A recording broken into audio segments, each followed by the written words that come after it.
Hello friends, my name is Milap Gupta and you are watching me on my YouTube channel English with Milap. दोस्तों, आज का ये topic ही doubt class का है। बड़े ध्यान से देखिएगा। WH फैमिली व्हाट का इस्तेमाल कब करना है, ये एक डाउट क्लास है जो आज मैंने स्पेशली संडे को आप सभी लोगों के लिए बनाई है। काफ़ी सारे ऐसे स्टूडेंट्स हैं जिनको ये डाउट होता है कि ऐसे सेंटेंसेस में हम व्हाट का यूज़ करें या ना करें। देखिए, व्हाट का हिंदी में मीनिंग होता है क्या, राइट। अब जरा सेंटेंस को पढ़ते हैं। क्या उसके पास घर है? क्या इस सेंटेंस की इंग्लिश जब हम बनाएंगे तो उसमें व्हाट का यूज़ किया जाएगा या नहीं किया जाएगा, ये हम सीखेंगे। उसके पास घर है क्या, या फिर उसके पास क्या है, इन सभी सेंटेंसेस के अंदर हम व्हाट का यूज़ करेंगे या नहीं करेंगे, आज इस क्लास लेक्चर में हम सीखेंगे, ठीक है। इसके साथ ही कुछ ऐसे वर्ड्स होते हैं जो सिमिलर होते हैं बट उनके मीनिंग्स थोड़े से डिफरेंट होते हैं। अब उस कैसे समझते हैं उसको देखेंगे जरा। जैसे व्हाटएवर एंड व्हाटसोएवर, दोनों में एक सो का डिफरेंस आ रहा है। आप यहाँ पे देख सकते हैं ये सो का यूज़ किया गया है। तो हम कब व्हाट का यूज़ करेंगे, कब व्हाटएवर का यूज़ करेंगे, कब व्हाटसोएवर का यूज़ करेंगे। हूसोएवर एंड हूसोएवर में क्या डिफरेंस है, क्या एक ही सेंटेंस में दोनों का यूज़ किया जा सकता है, राइट। और व्हेनेवर एंड व्हेनसोएवर में क्या डिफरेंस होता है।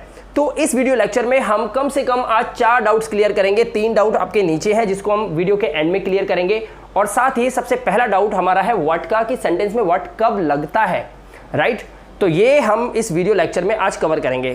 तो चलिए वीडियो को शुरू करते हैं। बड़े ध्यान से वीडियो को एंड तक देखिएगा। आई होप कि आज सारे डाउट्स आपके बिल्कुल छूमंतर हो जाएंगे, ठीक है। तो शुरू करते हैं। अब जरा आप ध्यान से देखिएगा। सेंटेंस है, क्या उसके पास घर है। क्या उसके पास घर है। अब आप मुझे बताइए, क्या इस सेंटेंस का, इस इंटरोगेटिव क्वेश्चन का आंसर आप यस या नो में दे सकते हैं? जी हाँ, दे सकते हैं। देखिए, क्या उसके पास घर है, आप चाहे तो कह सकते हैं हाँ, और आप चाहे तो कह सकते हैं ना। तो इसका आंसर आप यस और नो में दे सकते हैं। इसीलिए किसी भी इंटरोगेटिव क्वेश्चन का आंसर अगर आप यस या नो में दे सकते हैं तो आप उसमें व्हाट का यूज नहीं करेंगे। एक दूसरा सेंटेंस देखते हैं। उसके पास घर है क्या। उसके पास घर है क्या। तुम्हारे पास मोबाइल है क्या। तुम्हारे पिताजी के पास बैंक में पैसे हैं क्या। क्या इनके आंसर हाँ या ना में हो सकते हैं? जी हाँ, बिल्कुल हो सकते हैं। खुद से बात करके देखिए। तो यहां पे भी हम व्हाट का यूज नहीं करेंगे। जिन सवालों का जवाब हाँ या ना में आ सकता है, आप वहां पर व्हाट का यूज नहीं करेंगे। क्लियर हो गई बात। अब एक लास्ट सेंटेंस को देखिए। उसके पास क्या है। उसके पास क्या है, क्या इसका आंसर हाँ में दे सकते हैं हम? हाँ या ना नहीं दे सकते। तो इस सेंटेंस के अंदर उसके पास क्या है आपको बताना पड़ेगा। उसके पास कौन सी वस्तु है, उसके पास क्या है। उसके पास माँ है, उसके पास धन दौलत है, उसके पास ढेर सारी कारें हैं। यानी कि आपको एक आंसर देना पड़ेगा, एक सेंटेंस बनाना पड़ेगा, बताना पड़ेगा कि उसके पास क्या है। तो ऐसे सेंटेंसेस के अंदर ही हम WH फैमिली का यूज व्हाट का करेंगे। यानी कि इसका आंसर यस और नो में नहीं हो सकता, और अगर यस और नो में आंसर नहीं हो सकता तो व्हाट का यूज किया जाएगा।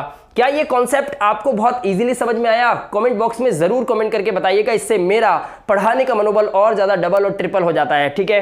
तो अब इनकी इंग्लिश बना के भी देख लेते हैं एक बार, ठीक है। तो इंग्लिश बनाते हैं। लिखा है, क्या उसके पास घर है। तो आपको पता है ये प्रेजेंट की कैटेगरी 2 का सेंटेंस है, पास है, ठीक है। तो क्या उसके पास घर है, कैसे इंग्लिश बनाएंगे? उसके पास यानी कि वह कोई लड़का जिसके पास है, तो हम इंग्लिश बनाएंगे डज ही हैव। क्या उसके पास घर है, does he have a house, ऐसे बना सकते हैं, right. Does he have a house, क्या उसके पास घर है। ओके, उसके पास घर है क्या। भाई बात तो एक ही है ना, बस क्या को यहां पर लगाया शुरू में, यहां को लास्ट में लगा दिया, लेकिन दोनों का सेंस सेम है। तो इसका सेंटेंस बिल्कुल सेम ही रहेगा। यानी कि हम यहां पे लिख सकते हैं सिमिलर है दोनों, ठीक है। तो ये दोनों सिमिलर हैं, राइट। तो सेम होगा, सिमिलर कह लो या सेम कह लो, मीनिंग एक ही होता है। सिमिलर है, सेम है। ओके, अब हम थर्ड सेंटेंस को देखते हैं। उसके पास क्या है, यानी कि हम यूज करेंगे व्हाट का। तो कैसे बनाएंगे हम? उसके पास क्या है, तो व्हाट डज ही हैव। उसके पास क्या है। आप देख रहे हो, डज ही हैव को हम यहां पर ले आए और उसके बाद हमने शुरू में व्हाट लगा दिया, हमारा सेंटेंस बन गया। व्हाट डज ही हैव, उसके पास क्या है। यहां पर हमने व्हाट का यूज किया, क्यों किया मैंने आपको बता दिया है। ओके, अब हम इस कॉन्सेप्ट को समझते हैं। देखिए, व्हाटएवर और व्हाटसोएवर दोनों का एक ही मतलब होता है, जो कुछ भी, ठीक है। हूसोएवर और हूएवर दोनों का सेम ही मतलब होता है, जो कोई भी। ऐसे ही whenever and whensoever का मतलब होता है जब कभी भी। तो क्या सेंटेंस बनाते समय इसमें कुछ डिफरेंस होगा? जी हाँ, थोड़ा सा डिफरेंस होगा, इस बात को आपको समझना होगा। whatever you have, देखो मैं एक चीज लिखता हूं, मैं लिखता हूं whatever you have bring here, bring here। मैंने क्या बोला? bring here मतलब यहां ले आओ।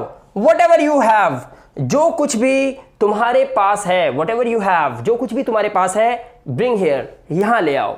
अब यहां पर इस सेंटेंस के अंदर मैंने यूज किया whatever, इसका मतलब मैं नॉर्मल आपको बोल रहा हूं जो कुछ भी तुम्हारे पास है यहां ले आओ, ठीक है। लेकिन अगर मैं यहां पर whatever की जगह who whatsoever का यूज कर दूं, अगर मैं इसका यूज कर दूं, मैं बोलूं whatsoever you have bring here, इसका मतलब है मैंने इसे एम्फेसिस कर दिया है।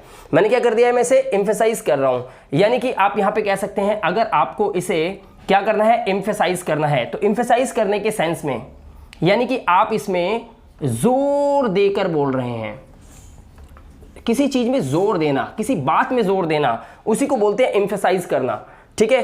तो अगर यहां पर आप एम्फेसाइज कर रहे हैं किसी चीज को, तो एम्फेसाइज करने के लिए आपको whatsoever यूज करना पड़ेगा। अब कैसे बोलेंगे? whatsoever you have bring here, जो कुछ भी तुम्हारे पास है, यानी कि जो कुछ भी पड़ा हुआ है ये सब तुम उठा के ले आओ। जो कुछ भी तुम्हारे पास है bring here, यहां लेके आओ। तो इस बात में जोर है। एक है जो कुछ भी आपके पास है यहां ले आओ, एक है जो कुछ भी तुम्हारे पास है सब यहां पर ले आओ। तो एक बात में एम्फसाइज यानी कि जोर देने के लिए हम यहां पर whatsoever का यूज करेंगे। सेंटेंस सेम रहेगा, सेंस सेम रहेगी, बट जोर देने के लिए हम यहां पर whatsoever का यूज करेंगे, whatever का नहीं, ठीक है। ऐसे ही दूसरा देखिए, लिखा है whoever whosoever, यानी कि जो कोई भी। अब मैं बोलता हूं whoever, मैंने बोला whoever is there, whoever is there, जो कोई भी वहां है, जो कोई भी वहां है, come here, come here, यहां आ जाओ। मैंने बोला जो कोई भी वहां है यहां आ जाओ। लेकिन अगर मैं यहां पर whoever की जगह यूज करूं whosoever का, अगर मैं इसका यूज करता हूं, किसका? whosoever का, तो यहां पर हो जाएगा जो कोई भी वहां है, जो कोई भी मतलब सब जितने भी हैं, जो कोई भी वहां है यहां आ जाओ। इसमें मैंने एम्फसाइज करके बोला है कि आना ही आना है, जो कोई भी वहां पर है यहां पर आ जाओ, राइट। तो इस तरह से इस सेंस को ऐसे बदला जा सकता है। whoever की जगह अगर आप whosoever का यूज करते हैं तो whosoever is there come here, जो कोई भी वहां है यहां आ जाओ। और एक नॉर्मल बोलते हैं जो कोई भी वहां है यहां आ जाओ। तो एम्फसाइज करने के लिए हम क्या यूज करेंगे? whosoever। एक और सेंटेंस देखते हैं, whenever and whensoever, जब कभी भी। जैसे मैं बोलूं whenever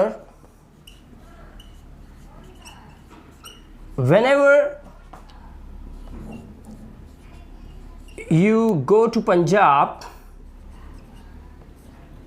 whenever you go to Punjab, जब कभी भी तुम पंजाब जाओ, whenever you go to Punjab,